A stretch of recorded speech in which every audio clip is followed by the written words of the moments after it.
Hello students. आज हम पढ़ेंगे थॉमस एक्विनस के विचारों के बारे में, जिनका कार्यकाल 1224 से 1274 ईस्वी माना जाता है। 1224 टू 1274 एडी। हमने अभी इससे पहले अरस्तु और प्लेटो के बारे में पढ़ा, और जैसा कि आप सब जानते हैं उन्हें प्राचीन काल के विचारक माना जाता है। एक्विनस जो है वो मध्यकाल के विचारक माने जाते हैं, और एक्विनस के विचारों पे आने से पहले मैं थोड़ा सा उस समय के काल और परिस्थिति के बारे में बात करना आप लोगों से चाहूँगी। मध्यकाल जो है बच्चों, वो माना जाता है कि जो ईसाई धर्म था, क्रिश्चियनिटी जो था, उसके डोमिनेंस का समय था, जबकि धर्म जो है, रिलीजन जो है, वो बहुत इम्पॉर्टेंट हो गया। और अब व्यक्ति की जो एक, जिसे हम कहते हैं, उसकी जो एलिजाइंस थी, उसकी जो प्रतिबद्धता थी, एक तरह से वो पोलिस से हटकर, जो पॉलिटिकल कम्युनिटी से हटकर और चर्च की तरफ या अपने धर्म की तरफ हो गई। और ये माना जाने लगा कि यदि व्यक्ति को एक नैतिक जीवन बिताना है तो निश्चित रूप से उसे जो भी चर्च कहता है या जो क्रिश्चियनिटी के जो विश्वास हैं, जो प्रिंसिपल्स हैं, जो सिद्धांत हैं, उन पर चलकर ही वो एक नैतिक जीवन को प्राप्त कर सकता है। ऐसे में थॉमस एक्विनस जैसे जो विचारक हैं उनका बड़ा महत्व है, क्योंकि एक ऐसे समय में जबकि पोप की प्रभुसत्ता बहुत ज़्यादा स्थापित हो गई थी, क्रिश्चियनिटी की जो रोमन कैथोलिसिज्म की ब्रांच है उसका बहुत बोलबाला हो गया था, और ऐसे में एक्विनस उन विचारकों में से हैं जिन्होंने कि जो हमारे अरस्तु और प्लेटो के समय का, जो प्राचीन समय का जो एक जिसे हम कहते हैं एक तार्किक किस्म का जो पूरी फिलॉसफी थी, जो दर्शन था, उसको जिंदा रखा। एक्विनस के बारे में मैं उनके जीवन काल के बारे में थोड़ा सा आपको बता दूं। मैंने ये तो आपको बताया कि उनका काल जो है वो 1224 से 1274 ईस्वी का माना जाता है। उनका जन्म नेपल्स के पास एक बहुत ही धनी एवं प्रतिष्ठित परिवार में हुआ था। उनके पिता जो थे वो अकीनो के काउंट थे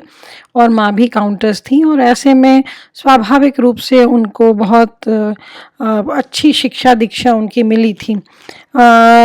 और उनका एक, वे चाहते तो काफ़ी मतलब पॉलिटिकली या राजनीतिक रूप से प्रभावशाली पोजीशन जो है, एक पद उन्हें मिल सकता था, लेकिन एक्विनस ने जो चूज़ किया वो था अकादमिक रास्ता और अध्ययन का रास्ता। और ख़ास बात बच्चों ये है कि एक्विनस जो है वो फैकल्टी ऑफ थियोलॉजी के ना होकर, ख़ास बात यह है कि थियोलॉजी का मतलब होता है एक तरह से धर्मशास्त्र, और वे धर्मशास्त्र की जो अकेडमी थी, जो अकेडमी धर्मशास्त्र पढ़ाती थी, वे उसके सदस्य थे। लेकिन इसके बावजूद उन्होंने जो फैकल्टी ऑफ आर्ट्स थी उसके वे सदस्य नहीं थे, लेकिन इसके बावजूद वो इस बात के बहुत कट्टर पादक थे कि फ़िलॉसफ़ी का रोल जो है वो धार्मिक ज्ञान में होना पूरा ज़रूरी है। और जब यहाँ मैं फ़िलॉसफ़ी की बात करती हूँ तो जैसा कि मैंने आपको अरस्तु और प्लेटो के बारे में बताते हुए कहा था, फ़िलॉसफ़ी वो ज्ञान है जो कि रीज़न पर बेस्ड है, जो कि तर्क पर बेस्ड है। तो एक्विनस ने एक तरह से थियोलॉजी या धर्मशास्त्र के अध्येता होने के बावजूद उनका जो महत्व है वो इस बात में है कि उन्होंने फ़िलॉसफ़ी को, और फ़िलॉसफ़ी के बहाने एक तरह से तर्क को, तार्किकता को धर्म में जगह दी, और ये माना कि धर्म भी जो कुछ भी कहता है उसे हमें केवल शब्दशः बिना सोचे समझे स्वीकार नहीं करना है या उसे फॉलो नहीं करने लग जाना है, बल्कि उसे भी एक तार्किकता के साथ और रीज़न के साथ हमारे लिए समझना ज़रूरी है। जैसा कि मैंने कहा कि इसीलिए उन्होंने बार बार कहा कि रिलीजन जो है it was not only revelation, यानी कि एक तरह से हम जैसे कहते हैं ना कि हमें कोई ज्ञान प्राप्त हो गया है या कोई मतलब दिव्य ज्ञान प्राप्त हो गया है, तो उनका मानना ये था कि धर्म को भी दिव्य ज्ञान के रूप में मान लेना में कोई समझदारी नहीं है। और जैसे वे कहते हैं कि even religious knowledge was based on rational deliberations, यानी एक तार्किक बहस, तार्किक वाद विवाद या तार्किक विचार विमर्श के बाद ही जो धार्मिक ज्ञान है उसको भी व्यक्ति को स्वीकार करना चाहिए। एक्विनस का जो विशेष योगदान माना जाता है कि उन्होंने एक तरह से अरस्तु को अस्वीकार कर दिया गया था, जो क्रिश्चियन जो चर्च था उसके द्वारा, और बल्कि ऐसा डर भी था कि अरस्तु के जो पूरे उनका जो काम है, उनकी जो पुस्तकें हैं वो कहीं खो न जाएं, और बहुत चर्च ने बेसिकली उसको एक्सेप्ट करने से मना कर दिया था, उनके जो कुछ भी आर्ग्यूमेंट्स थे। और ऐसे में एक्विनस का एक बहुत बड़ा योगदान है कि उन्होंने अरस्तु को एक तरह से पुनर्स्थापित किया। अरिस्टोटल के महत्व को, मध्यकाल का जो समय, जबकि एक तरह से डार्क एजेस भी कहा जाता है जैसे, उस दौरान उन्होंने अरिस्टोटल का जो रीज़न का कॉन्सेप्ट था, जो तार्किकता की बात थी, उसको उन्होंने पुनः स्थापित किया। और इसके लिए उन्हें बहुत महत्व दिया जाता है, जैसा कि मैंने लिखा है, ही इन अ वे रिकवर्ड अरिस्टोटल, की उन्होंने अरस्तु को एक तरह से पुनर्स्थापित करने का काम किया। तो निश्चित रूप से राजनीति विज्ञान या राजनीतिक दर्शन जो है वो इस रूप में एक्विनस का बहुत बड़ा आभारी है, क्योंकि नहीं तो शायद अरस्तु का बहुत मतलब महत्वपूर्ण जो उनके काम थे वो हम तक नहीं पहुंच पाते। एक्विनस की जो प्रसिद्ध किताबें हैं उनके नाम इस प्रकार से हैं: सुम्मा कॉन्ट्रा जेंटिल्स, सुम्मा theology and on the government of princess, जिसमें कि उन्होंने अपने विचारों को प्रतिपादित किया है। अब हम आते हैं एक्विनस के विचारों पे कि किस तरह से उन्होंने अरस्तु को पुनर्स्थापित करते हुए और अपने नए प्रकार के इंटरप्रिटेशंस देके अरस्तु को एक तरह से पुनः स्थापित किया। और बल्कि कुछ जो विचारक हैं उन्होंने तो ये जो एक उनका रीइंटरप्रिटेशन था उसको थॉमस्टिक एरिस्टोटेलियनिज्म का नाम दिया, जिसमें ख़ास तौर पर ए मैकेंटर नाम के जो विचारक हैं उनका बहुत वो उनमें से हैं जिन्होंने उन्हें ये क्रेडिट दिया है। स्टूडेंट्स, जब हम क्रिश्चियन फ़िलासफ़ी की बात करते हैं, जिसका कि उस वक्त बोलबाला था, क्रिश्चियन फ़िलासफ़ी यानी एक तरह से धार्मिक जो पूरी वो थी, और उनका जो फ़िलासफ़ी यानी एक तरह से दुनिया को देखने का नज़रिया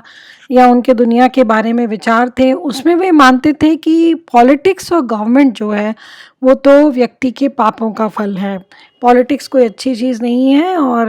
गवर्नमेंट कोई अच्छी चीज़ नहीं है, और सच्ची यदि सत्ता है तो ईश्वर की एक तरह से उन्होंने कहा जो प्रतिनिधित्व इस धरती पर करता है तो वो चर्च करता है, और चर्च के रूप में पोप करते हैं। और ऐसे में उन्होंने कहा कि व्यक्ति को जो अपनी एलिजाइंस दिखानी चाहिए, अपनी जो फेथ दिखानी चाहिए, जो अपनी प्रतिबद्धता है वो चर्च के प्रति होनी चाहिए, क्योंकि पॉलिटिक्स तो एक ख़राब चीज़ है और ये व्यक्ति के पापों का फल है। यहाँ एक्विनस की भूमिका बहुत महत्वपूर्ण हो जाती है, जिन्होंने इसको एक पूरा अलग तरह का इंटरप्रिटेशन दिया, और उन्होंने कहा कि पॉलिटिक्स जो है it is not a sign of sinfulness, कि पॉलिटिक्स किसी भी तरह से इसका पाप से कोई लेना देना नहीं है, और and political communities existed even before sin, यानी ये पाप और पुण्य की जो हम सारी बात करने लगे हैं, जब हम में थोड़ा सा जिसे कहते हैं सोचने समझने की और विश्लेषण की शक्ति आई, उन्होंने कहा पॉलिटिकल कम्युनिटी तो बल्कि उससे पहले की भी चीज़ है, जब व्यक्ति जो है वो एक प्राकृतिक अवस्था में रहता था, when man lived in a state of nature. और एक्विनस के हिसाब से मनुष्य जो है वो एक सोशल एनिमल है, man is a social animal है, जो तर्क भी देते हैं कि क्यों पॉलिटिक्स और गवर्नमेंट जो है वो एक तरह से सभ्यता की शुरुआत से भी पुरानी चीज़ है, जब व्यक्ति पूर्णतः अपनी प्राकृतिक अवस्था में ठहरा था। उन्होंने कहा कि ह्यूमन बीइंग्स जो हैं they can not live a social life, क्योंकि उन्हें एक सामाजिक जीवन बिताना है, क्योंकि वो बाय नेचर सोशल एनिमल है व्यक्ति। लेकिन जब एक सोशल लाइफ में हम रहते हैं तो किसी एक व्यक्ति के निर्देशन के बिना वो जो सामाजिक जीवन है वो संभव नहीं हो पाता, और वरना अराजकता फैल जाएगी। ये हम सब जानते हैं बच्चों की, अगर भीड़ में कोई कुशल नेतृत्व नहीं होगा तो फिर बहुत ज़्यादा अफरा तफरी मच जाएगी, अव्यवस्था हो जाएगी, किसी को समझ में नहीं आएगा। और ऐसे में निश्चित रूप से आप लोग जानते होंगे कि कोई भी एक समुदाय में अगर एक अच्छा कुशल नेतृत्व होता है तो वो समुदाय को बहुत व्यवस्थित रख पाता है। और यही आर्गुमेंट एक्विनस ने पॉलिटिकल कम्युनिटी के महत्व के संदर्भ में दिया। और उन्होंने कहा ये जो नेतृत्व में है व्यक्ति या जो भी संस्था है या जो उस पूरे जो बहुत सारे लोग हैं उनको जो नेतृत्व प्रदान कर रहा है, उस व्यक्ति का उद्देश्य है कि वो एक कॉमन गुड, एक सामान्य गुड या अच्छा या सामान्य हित के, यानी सभी के हित के बारे में काम करता है। और इसीलिए एक्विनस का मानना था कि एक तरह से पॉलिटिकल ऑर्गेनाइजेशन जो है वो बहुत ज़रूरी है और एक पॉलिटिकल लीडरशिप बहुत ज़रूरी है। और इसीलिए जो इसका सीधा लॉजिकल अगला जो इंटरप्रिटेशन होता है वो कि चूंकि व्यक्ति एक सामाजिक प्राणी है, चूंकि एक समाज तब तक व्यवस्थित नहीं रह सकता जब तक कि एक कुशल नेतृत्व नहीं हो, इसलिए एक्विनस मानते हैं कि political rule is in consonance with human nature, कि जो मानवीय प्रकृति है बिल्कुल उसके अनुरूप है राजनीतिक व्यवस्था। ये किसी भी तरह मनुष्य की प्रकृति के विरोध में नहीं है, या इसका किसी भी तरह का, और इसका एक बहुत अच्छा सामंजस्य मनुष्य की प्रकृति से है और ये चाहता है and it seeks human welfare. और इसका जो उद्देश्य है, इसका जो अल्टीमेट ह्यूमन जैसे हम कहते हैं टारगेट है, वो है मनुष्य का या मनुष्य समाज का या मानव समाज का वेलफेयर करना या भला करना, उसका हित करना। एक्विनस का कहना है, वो अपनी एक किताब की शुरुआत में जो ऑन हिज उनकी जो पहली किताब है उसमें वही आर्ग्यूमेंट देते हैं कि जिस तरह अन्य प्राणियों को प्रकृति ने किसी को फर दिया है, किसी को बहुत पैने नाखून दिए हैं, किसी को सींग दिए हैं, किसी को बहुत खतरनाक दांत दिए हैं अपनी रक्षा के लिए जब वो स्टेट ऑफ नेचर में विचरण करते हैं, तो उन्होंने कहा कि मनुष्य को जो दी गई है चीज़ वो है रीज़न, यानी कि तर्क शक्ति, जिससे कि वह अपने आप का बचाव कर सके। लेकिन वो कहते हैं कि रीज़न बहुत इम्पॉर्टेंट है और हर व्यक्ति में है, लेकिन रीज़न के साथ साथ ये ज़रूरी है कि ये जो मनुष्य जिसमें तर्क है या जिसमें रीज़न है वो एक कम्युनिटी में रहे, एक समुदाय में रहे। और इसका कारण वो क्या बताते हैं, so that each man may devote his reason to a specific branch of learning, जिससे कि ये जो सारे लोग हैं जिनमें सब में तर्क शक्ति है वो अलग अलग कामों के लिए इस तर्क शक्ति का प्रयोग करें, क्योंकि स्वाभाविक रूप से मनुष्य के जीवन में विभिन्न प्रकार की आवश्यकताएं हैं, तो हर व्यक्ति सारे काम नहीं कर सकता चूंकि, तो ये जो सारे लोग हैं यदि ये मिलकर रहेंगे तो वे अलग अलग आवश्यकताओं की पूर्ति के लिए काम कर सकेंगे। और इसलिए ये ज़रूरी है कि एक पॉलिटिकल रूल या राजनीतिक सत्ता भी हो, जिससे कि ये जो पूरे काम करने की प्रक्रिया है ये बहुत यूज़फुल हो सके, एक दूसरे में हम एक्सचेंज कर सकें, कोई एक व्यक्ति एक सुविधा दे या उसने एक पर्टिकुलर सर्विस अपने तर्क के बेसिस पे डेवलप की है वो दूसरे को दे, दूसरा उसको दे। ये जो एक्सचेंज ऑफ नॉलेज है ये बहुत पीसफुल बनी रहे, इसके लिए बहुत ज़रूरी है कि एक पॉलिटिकल रूल या एक राजनीतिक सत्ता हो। तो इस बारे में तो कोई शक ही नहीं है कि व्यक्ति यदि एक समुदाय में रहते हैं तो वे किसी भी प्रकार के एक ऑर्गेनाइजेशन, एक संगठन के बिना नहीं रह सकते, वरना बहुत ज़्यादा अव्यवस्था फैल जाएगी। इस संदर्भ में जो और महत्वपूर्ण बात जिस पर कि एक्विनस विचार करते हैं वो ये कि कैसे किस प्रकार की सत्ता बहुत अच्छी होगी। वो कहते हैं कि क्या मोनार्की ज़्यादा अच्छी होगी, राजतंत्र या एक व्यक्ति का शासन, या फिर बहुत से व्यक्तियों का शासन। अपने शुरुआती विचारों में उन्हें लगता है कि एक व्यक्ति का शासन ज़्यादा अच्छा है, क्योंकि वे मानते हैं कि जो प्रकृति है वो अपनी जो बहुत अच्छा जिसे कहते हैं एक तरह का टैलेंट जो है वो किसी एक व्यक्ति में ही देती है, और अगर और 2-4 लोग ज़्यादा हो जाएंगे तो वो केवल उसकी कॉपी कर रहे होंगे। लेकिन धीरे धीरे जैसे जैसे वो अपने विचारों में और परिपक्व होते जाते हैं, तो वे जो रूल ऑफ मैनी, या एक तरह से हम कहें जो लोकतांत्रिक व्यवस्था है जिसमें बहुत सारे लोग, केवल एक व्यक्ति के हाथ में सत्ता निहित है, उस व्यवस्था की तुलना में ज़्यादा लोगों के हाथ में सत्ता का एक तरह से पृथक्करण है, शक्ति का पृथक्करण है, उस व्यवस्था को भी वो उसको भी वो अपने आगे के जो उनके विचार है उसमें सपोर्ट करते हैं। तो आज हमने सेंट थॉमस एक्विनस के कुछ विचारों के बारे में जाना। उनके कुछ अन्य विचारों के बारे में हम अगली क्लास में बात करेंगे। Thank you.